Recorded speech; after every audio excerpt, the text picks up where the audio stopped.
Yo guys, welcome back to the Uncle Sharma channel special preview episode today with Tito from Viola Nation. What's up, Tito? Welcome to the channel. And why don't you tell the guys what you guys do over there at Viola Nation? Hey, Sharma, thank you very much for having me. We are not really a news-breaking organization because there are plenty of other folks in Florence who break the news.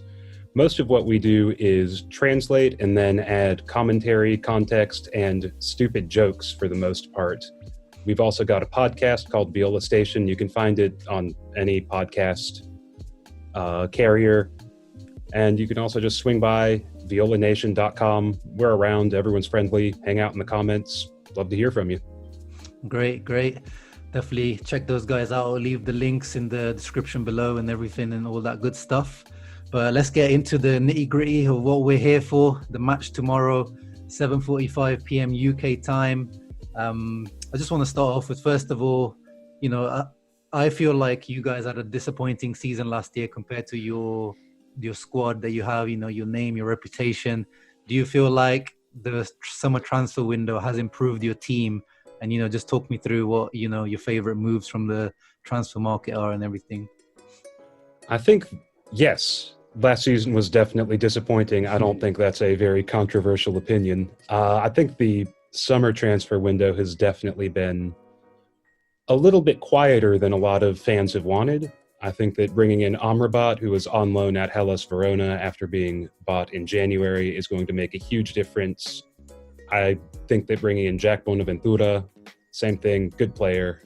Getting Borja Valero back is going to have a positive impact on the pitch, certainly, but emotionally, it's just such a huge deal for everyone in Florence. I mean, there's a reason he's nicknamed Il Sindaco, the mayor, so that's big. Biraghi is back as well, and he is, I think, perfectly serviceable on that left wing. I think there's definitely a desire to bring in some cover for him as well, even though he brings a few different things to the table than Dalbert, with whom I'm sure y'all are very familiar.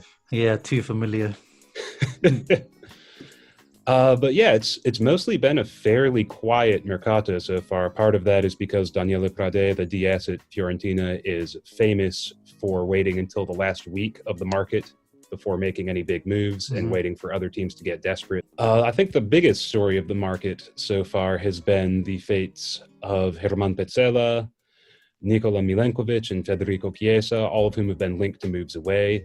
So far, they've all stayed, which I think is very encouraging. You don't want to lose your captain and your two best players. So really all we can do is wait and see how it pans out at this point. Yeah, and speaking on that Milenkovic link, it's a very hot topic at the moment, as you might know. With the Milan Skriniar being linked away with Spurs and some PSG also sniffing around, it seems that Milenkovic is the number one preferred target to try replace Skriniar if he leaves. And he's a player that I like very much. Even in the past, I've always been a big fan of him, even when he was a right back and then he turned into this third centre back. Feel like he's a very modern defender. But what do you make of the whole rumor? Do you feel like it could be the year for Milenkovic to leave? And is the 30 to 40 million price tag, is that what you're expecting? I think it is definitely possible that he leaves. He's a Fali Ramadani client and his contract runs out in 2022. So if he's going to leave, this is the time for Fiorentina to sell him and get something back.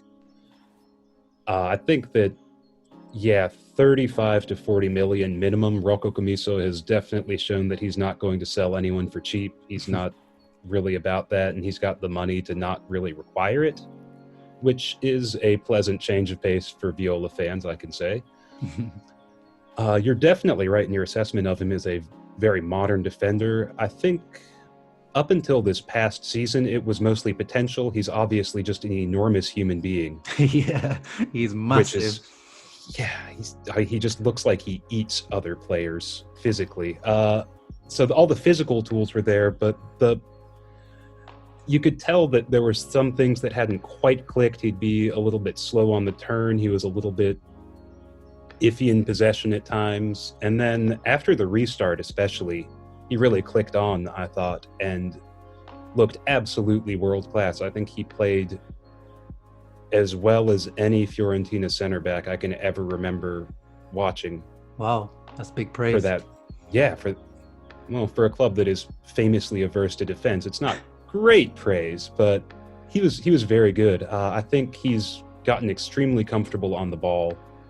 He's gotten very good at hitting passes on the ground through the lines to help the attack, which is something most bigger teams, I think especially, will find very enticing about him. He's, again, by virtue of being very large, extremely good in the air. He's much quicker on his feet also. He's fast and he's got a change of direction you wouldn't expect from someone his size. I think more than anything, though, is his reading of the game has improved a whole lot. He's understanding where he needs to be. He's picking out opposing strikers' runs really effectively and getting to his marks before he needs to cut things off. He's a very proactive defender. He's not afraid to step forward. I really think that he is a complete defender. If he leaves, he is going to make some team very, very happy. As far as a Skriniar replacement, I think he would do that job in some ways better than Skriniar. As you mentioned, he's played at fullback before, which is hilarious, just having the tallest guy out there. But I think that he's probably at his best on the right of a back three with a little bit of freedom to step forward on the ball and stress an opposing defensive shape. He's also very good defending in space, so if your wingback gets caught high up, he's got no problem sweeping out across against a winger. That said, I'm not sure, you would obviously know this better than I would, I'm not sure I can see Inter offering 40 mil and staying within FFP for him, and I don't really see him going on a discount. I also don't really see any pieces on the Nerazzurri roster that could work as a make weight to keep the financial cost down. So I don't see him moving to really either Milan side, but y'all's in particular. Sorry. No, I mean, yeah, you're right. Especially at this time in the COVID period, I don't think we're really there to pay 30-40 million for a centre back. But I guess, I mean, it depends on if Skriniar goes for the 60 million. But it looks like, I read today, and I was expecting it, Spurs, Daniel Levy, he's, the English Lotito, he's not offering anywhere near what we want. So I'm pretty confident on Skriniar staying. So yeah, thanks on covering Milenkovic. Hopefully it's helpful for the Interisti who are not as familiar with Milenkovic. What was your thoughts on the first match? Obviously you got that 1-0 win. I watched most of the match. I didn't watch all of it, but it seemed like you were the better team for most of the match. But in terms of, it seemed like you weren't really taking the few chances that you created. It seemed like you lacked a bit of a cutting edge. What did you make of that match? I think, once again, you were dead on, Sharma. I think that Fiorentina controlled the game very well. I mean, Torino, frankly, looked like they're going to be in the relegation fight this year. They just looked terrible. So it's hard to draw too many. Oh, good heavens. Yeah, he needs to get back to Genoa and work with Samp again. He's just catastrophic, it seems like. That said, it's hard to draw too many conclusions when you're playing against a team that has talent but is just so poorly set out. I think that Fiorentina were a lot more proactive than we've seen them under Iachini so far with the ball. They did not keep possession as much as you might expect. It was probably about 50-50, but that was largely because they were being very aggressive with their passing. They were hitting lots of long cross-field balls to the wingbacks, which I think is going to serve as their primary outlet against most teams that don't play with wingers. Mm-hmm. That's going to be very interesting to see how that works out with two very similar shapes between them and Inter. That said, yeah, I think they were fairly creative around the box. Ribéry struggled a bit. I think possibly rust. Possibly he's also very, very old. Christian Kouame, I think, might still be a bit rusty after a lengthy injury layoff. He did his cruciate ligament last year. That said, it took two absolute Salvatore Sirigu miracles to keep him out. He had a couple of headers that were just fantastic, sharp, downward, and Sirigu somehow scrambled them away. So I think, 9 times out of 10, at least one of those goes over the line, and he's got a goal, and all of a sudden, this Fiorentina team looks a lot more dangerous. Yeah. I think it's also worth remembering for Kouame that before he got hurt on international duty at the start of last year with Genoa, with not a whole lot of talent around him, he was absolutely tearing it up. He was on pace for 22 goals and assists for the year, with a lot more talent around him, especially with Sofiane Amrabat coming back from suspension and being able to kickstart those quick attacks. I think that some of those struggles in front of goal will be mitigated. But again, early season, it's awfully hard to draw too many conclusions. Yeah, no, thanks for covering that. And what did you make? I know it's not the first time that he played there, but it just when you just see a team sheet with the lineup and you see Federico Chiesa right wing back, what's the consensus between Fiorentina fans? Because I'm not really a fan of him there, but I can see why Iachini plays him there. Because on Twitter, some people were making fun of me because I compared him to Candreva, but I wasn't comparing him in terms of ability. I know that Chiesa is far better than Candreva ever was, 1v1, pace, technical ability. But I meant in terms of how his decision making sometimes is just, he's very head down. He just runs head down. He doesn't really see the options, and he just seems to make Iachini's like, okay, just go out on the wing and just like whip balls in just to keep it simple. Is that what the thinking is, or why do you think he's playing there? Well, I think there are a few reasons. I like your analysis of him with the head down. That is very true. The first problem is that he can't play at striker with Ribery. We saw that last year. It was just complete catastrophe. Neither one of those guys is going to get in the box. Neither one of them is a natural goal scorer. So putting Kouame or Patrick Cutrone or Dusan Vlahovic in there provides a reference point for the entire team, which is really helpful. And that means that given that Beppe Iachini plays 3-5-2 and 3-5-2 only, there's only one other possible slot for Chiesa, which is the right wing back. To Chiesa's credit, he was really, really good there against Torino, especially. He showed promise late last year when Iachini moved him there, but he was just tremendous in this one. He was 4 of 8 on tackles.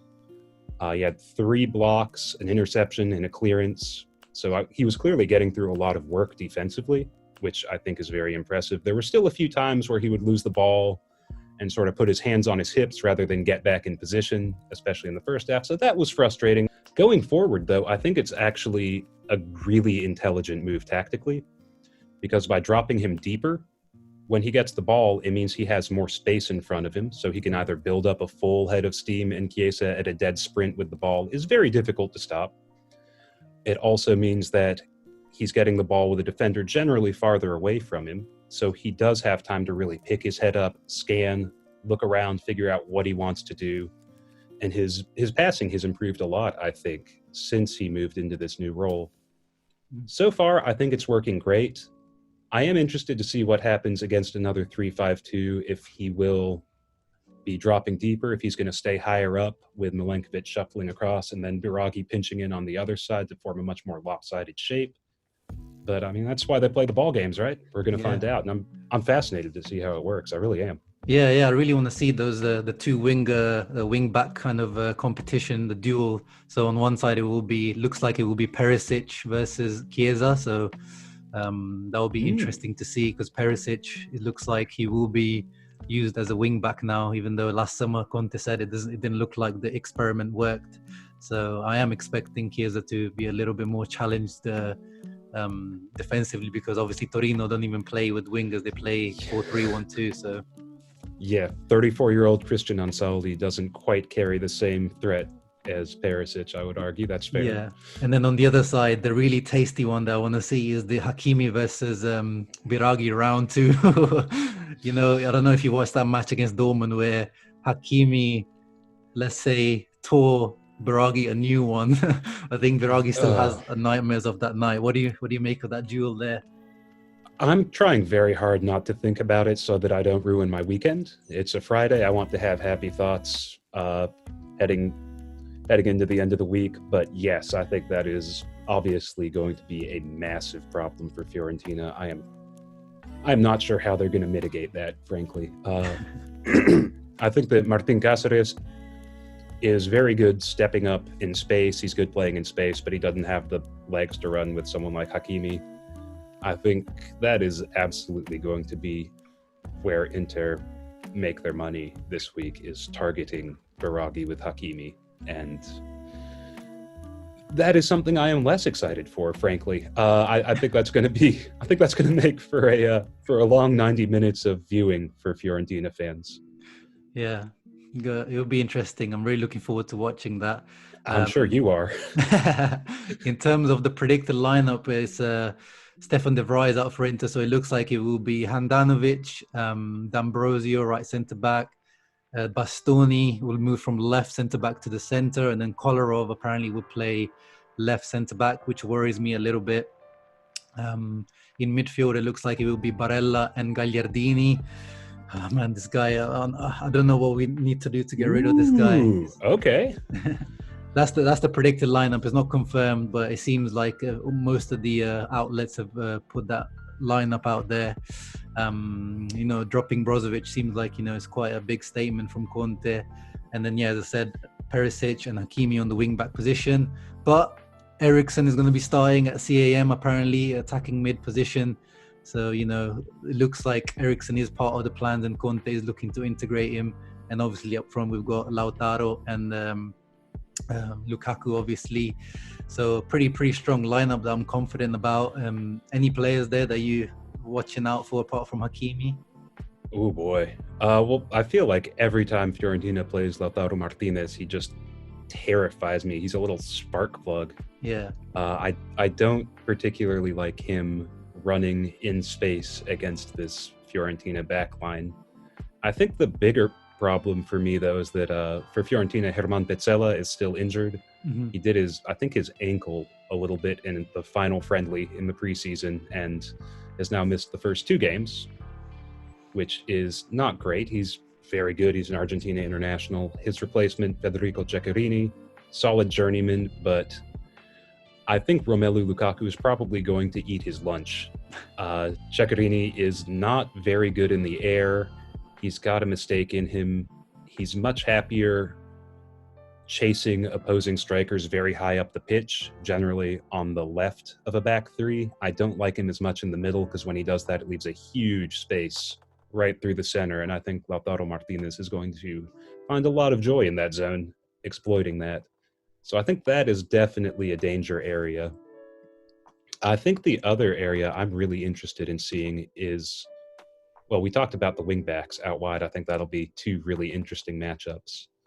I think the midfield will also be fascinating. This will be Sofian Amrabat's debut. Oh, yeah. And seeing if he and Gaetano Castrovilli, I know one of your favorites, can carry the ball through the lines.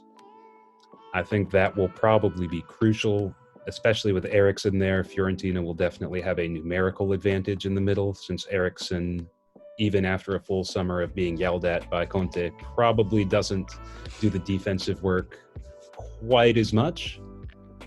So I think watching those 2, Amrabat and Castrovilli, if they can dribble, if they can find space, especially against Gagliardini, I think that will be really important. Who will be the third midfielder? Sorry, will it be Duncan or will it be someone else? I would guess it's Alfred Duncan. I thought he was the man of the match against Torino in the holding role. Just very assured in possession. He's like a little rubber bowling ball. He just bounces off of people, which is fun to watch. He's also a good passer, keeps the ball moving, gets to his spots defensively. We could see Bonaventura and shift Amrabat into the holding role. I think I like Duncan back there, and after a really strong showing, I think he's probably earned the right. It would maybe be Eric Pulgar otherwise, but he's still recovering from the coronavirus and seems to be all right, which is good news at least. That's still scary stuff. Yeah, you guys got a Uh, stacked midfield. Like I couldn't believe it when I was reading out like last week when I did my Serie A preview. I was like, wow, what a midfield that is! Bonaventura, Castrovilli, Duncan, but well, Kevin Prince Boateng till last week is like, wow, Pulgar. yeah, it's a pleasant departure from seeing Marco Benassi being one of your top midfielders to this. I think the other thing in midfield too that's probably worth pointing out is that the referee is Gianpaolo Calvarese, Okay. who is historically very averse to red cards. He'll let things get really sticky in the middle. Mm-hmm. He's not afraid to go to point to the spot, but he seems to be okay with some pretty rough stuff in the middle third. So I think that could definitely be a factor, is the refereeing in this. Okay. And I think that'll be really interesting to watch too. Basically, if Fiorentina can hack the bejesus out of Eriksen, or if Inter can hack the bejesus out of Amrabat and Castrovilli going forward, I think that both teams have a pretty good chance of disrupting the other, and we could see this sort of devolve into a real stop-start kind of deal. And then you got Boha to come in the second half to calm everything down. He is just a wonderful presence. We're gonna miss him. Love that man. A lot of people were abusing him at times because he was like a little bit. But as more the season went on, everyone started to appreciate him. For just his intelligence. Maybe his legs are definitely not there anymore, but the guy's football IQ is just astronomical. It really is. And I think it's funny too. He's never been like a truly spectacular athlete. You look at him and you think manager of an IT department more than professional athlete. Yeah. But he's just so smart and he's so good on the ball and he never makes the wrong decision. So if Fiorentina get a lead, which I don't really think will happen, I would love to see him come in and kill it off. But again, this is probably wishful thinking.